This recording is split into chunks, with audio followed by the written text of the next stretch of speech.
देवघरवा से शिव गुरु कहाँ गइले। देवघरवा से शिव गुरु कहाँ गइले। देवघरवा से शिव गुरु बागों में खोजली बगीचा में खोजली। बागों में खोजली बगीचा में खोजली। शिवजी बेलवा के पात में लुकाई गइले। शिवजी बेलवा के पात में लुकाई गइले। देवघरवा से शिव गुरु कहाँ गइले। देवघरवा से शिव गुरु फूलवन में खोजली फुलवरिया में खोजली।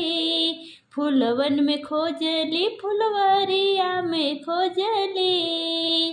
शिवजी धतुरवा के फूल में लुकाई गइले। शिवजी धतुरवा के फूल में लुकाई गइले। देवघरवा से शिव गुरु कहाँ गइले। देवघरवा से शिव गुरु कहाँ गइले।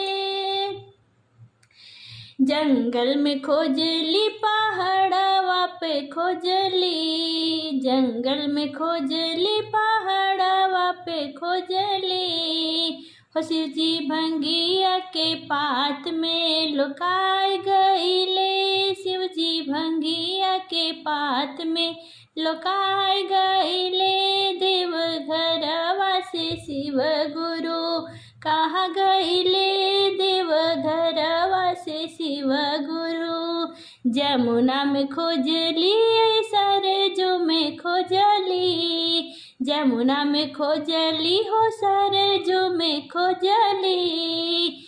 शिवजी गंगा के जल में लुकाई गइले। शिवजी गंगा जी के जल में लुकाई गइले। देवघरवा से शिव गुरु कहाँ गइले। देवघरवा से शिव गुरु कहाँ गइले। गोकुल में खोजली हो मथुरा में खोजली। गोकुल में खोजली हो मथुरा में खोजली। शिवजी काशी नगरिया में लुकाई गइले। शिवजी काशी नगरिया लुकाई गइले। देवघरवा से शिव गुरु कहाँ गइले। देवघरवा से शिव गुरु कहाँ गइले।